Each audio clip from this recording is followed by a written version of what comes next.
طيب سوسن من السير المهدية، شنو حوالكم؟ ان شاء الله بشوية بديتوا تفيقوا، وخاصة على الموسيقى اللي كنتوا تسمعوا فيها في نجمة صباح. ابدأ نهارك مرتاح واسمع نجمة صباح. انهاركم وحبوكم تبداوا بك القهوة البنينة وتخلوا الباقي علينا احنا، خاطر كان فاتكم حديث كل يوم في الزابينج تسمعوا معنا. زابينج نهبلوك نسنيس. مع عدد المتناوي والكبير جدا للأحزاب التونسية، وكأنه وصلنا اليوم في كونكور شكون وطنيته أكثر من الآخر وشكون يحب الوطن أكثر من الآخر، ومن بعد تو نختلفوا في تشكيل الحكومة. السيد المغزاوي زهير عن حركة الشعب أكد أنه اليوم من مبدأ الوطنية قبل الأحزاب وموقفهم من حكومة المشيشي. المبررات موجودة، أنت هل لديك ضمانات أن الحكومة هذه تستمر؟ لانه زاد احنا نتحدث من موقع الوطنيه مش من موقع العزبي. هل يصلح هل ممكن اليوم في البلاد انه كل 6 شهور نبدلوا حكومه؟ مش ممكن. ليه سمح لي سيدي علاش الحكومه ما فماش ضمانات انها تستمر اذا كان انتفع عنها المصلحه الحزبيه، اذا كان انتفع عنها ولاء عناصرها لاحزابها باش دوله. باش نقول لك علاش باش نفسر لك علاش. انا لو ما نحكيش على ان الحكومه هذه ستفشل، انا نتمنى لها النجاح، نحكيو في فرضيه ولا نحكيو احنا نظريا. الحكومه دي باش تاخذ ثقه يلزمها 109 نائب. طيب بعد ما تاخذ ثقه الحكومه دي عندها قوانين اساسيه وقوانين عاديه يلزمهم 109 نائب. انا نحب نذكرك في حكومه يوسف الشاهد اللي عندها حزام تقريبا 160 نائب، طاح لها قانون ب 73 صوت، قانون عادي طاح ما نجمتش ب 73. فقلنا له سي المشيشي احنا نقترح عليك اذا كانك تحب تنجح يجب ان تاخذ المساله هذه ماخذ الجد.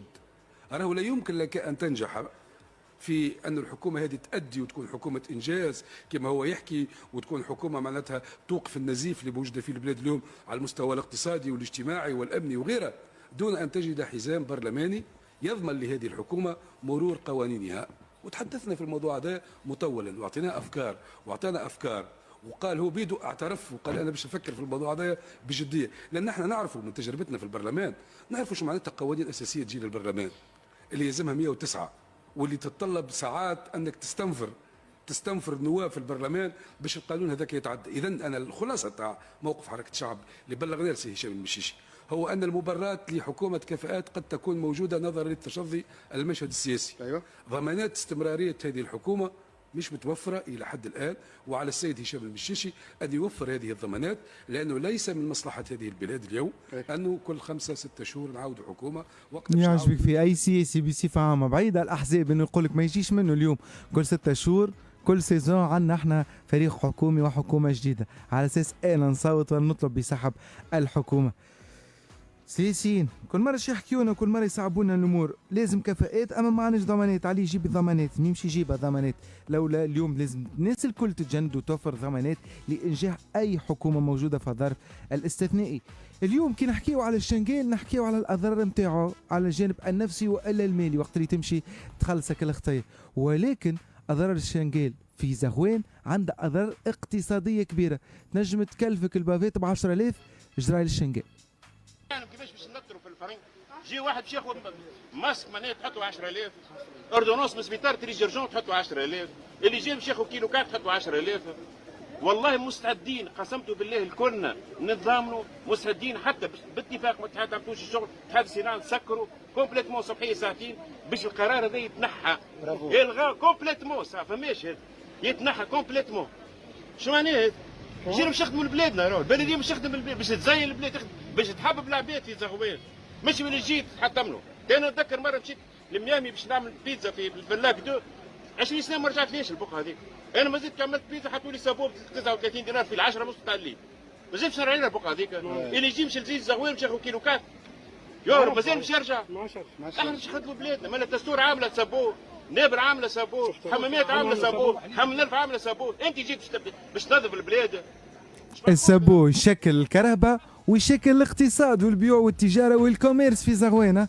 وشوفهم اليوم بعض القرارات البلدية تظهر عادية ولازم اليوم، ولكن يكون عندها تأثير اقتصادي لازم نقروه عند الناس الكل. ننسيو هذا الكل ونمشيو للحامة، قلوبنا معهم في الحامة في الوضع الاستثنائي بامتياز، ولكن نلقاو ردة فعل متاع القويبسية والحامية قوي برشا، يدخلوا للسبيطار ويطردوا النقابة قال لكم سبب في اللي صاير في البلاد.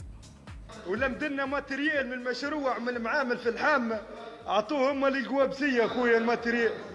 خويا عوان الصحة، خويا شوف خويا عوان الصحة كاش حاطين الحطة وجوهم احلى جو. هذوما نقابات سي حبيب سميت، هذوما خويا معبد امون وباباهم الخماه الحبيب سميت يروح.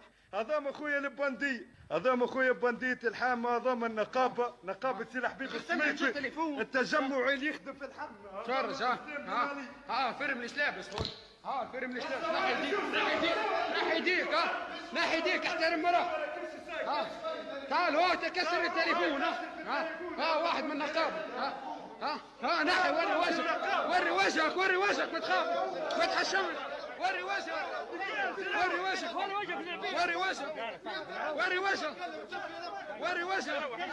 هذا الفيديو اللي كان صاير في الحامة واللي باش يكون موضوع حديثنا من بعد بشوية، باش نحاولوا نتصلوا به سي حبيب الطرف النقابي ونعرفوا شنو اللي صار، خاطر بعد تبعتوا بعض الاخبار انه محاوله لاقتحام مقر الاتحاد العام التونسي للشغل بالحامه. هل الامور خرجت عن السيطره اليوم؟ هذا باش يكون سؤالنا من بعد بشويه. هذا كان التور دو زابينغ بالنسبه لليوم. ابدا نهارك مرتاح واسمع نجمة صباح.